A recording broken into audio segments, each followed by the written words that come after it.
வணக்கம் நண்பர்களே, welcome to movie critic channel. இன்னைக்கு நம்ம எந்த படத்தோட ரிவ்யூ பத்தி தெரிஞ்சுக்க போறோம்னா, ரீசெண்டா தியேட்டர்ஸ்ல பாலிவுட்ல இருந்து ஒரு ரொமான்டிக் ஹாரர் படமா வெளிவந்திருக்கிற தாமா படத்தோட ரிவ்யூ பத்தி தான் தெரிஞ்சுக்க போறோம். இப்ப படத்தோட கதை என்ன அப்படிங்கறத மேலோட்டமா தெரிஞ்சுக்கலாம்.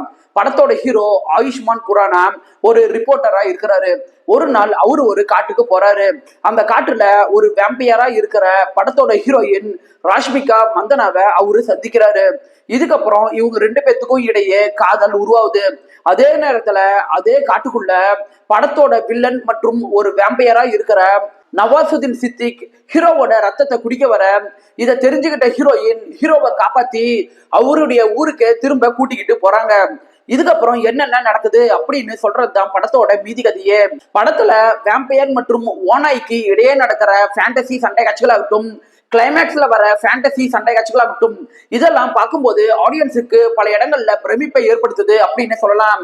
அது மட்டும் இல்லாம படத்துல ஹீரோ மற்றும் ஹீரோவோட அப்பா இவங்க ரெண்டு பேருமே சேர்ந்து பண்ற சிச்சுவேஷன் காமெடி காட்சிகள் 70% இடங்கள்ல படத்துக்கு நல்லாவே கை கொடுத்துருக்குது. மேலும் இந்த படத்துல வருண் தவான், அபிஷேக் பானர்ஜி, சத்யராஜ் இவங்களுடைய கதாபாத்திரங்களை வச்சு இந்த படத்தை மேட் ஆஃப் யூனிவர்ஸோட கனெக்ட் பண்ண விதம் நல்லாவே இருந்துச்சு. படத்துல ஹீரோ ஹீரோயினுக்கு இடையே காதல் எப்படி உருவாகுது, தன்னுடைய காதலுக்காக அவங்க எப்படி எல்லாம் சாக்ரிஃபைஸ் பண்றாங்க அப்படிங்கறத காட்சிகளா நல்லாவே கொண்டுட்டு வந்திருக்கிறாங்க. படத்தோட குறைகள் அப்படின்னு எடுத்துட்டீங்கன்னா, படத்தோட முதல் பாதி கொடுத்த அந்த என்கேஜ்மெண்ட்டை படத்தோட இரண்டாவது பாதி கொடுக்க கொஞ்சம் மிஸ் பண்ணிடுச்சு அப்படின்னு சொல்லலாம். காரணம் என்னன்னா, படத்தோட செகண்ட் ஹாஃப்குள்ள நீங்க வந்ததுக்கு அப்புறம் ஷார்ட்ஸ் எல்லாமே லென்த்தா வந்து படத்தோட லென்த்தை தேவையில்லாம அதிகப்படுத்துது அப்படின்னு சொல்லலாம். படத்துல வர தேவையில்லாத கிளாமர் காட்சிகளை இவங்க கொஞ்சம் குறைச்சிருக்கலாம். படத்துல 30% இடங்கள்ல காமெடி காட்சிகள் பெருசா ஒர்க் அவுட்டே ஆகல. அது மட்டும் இல்லாம இந்த படத்தோட ட்ரைலர் வெளிவரும்போது ஆடியன்ஸ் மத்தியில ஒரு பெரிய எதிர்பார்ப்பை ஏற்படுத்திடுச்சு.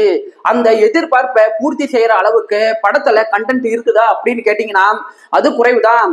அதனால நீங்க இந்த படம் பாக்குறதா இருந்தா பெரிய எக்ஸ்பெக்டேஷன் இல்லாம பாத்தீங்கன்னா இந்த படம் உங்களை திருப்திப்படுத்துறதுக்கான வாய்ப்பு அதிகமாவே இருக்குது. படத்துல 3 இடங்கள்ல லிப்லாக் முத்த காட்சிகளும் ரத்தம் தெரிக்கிற வயலன்ஸ் காட்சிகளும் இருக்குது. ஸோ ஃபேமிலியோட பாக்குறதுக்கு முன்னாடி யோசிச்சுக்கோங்க.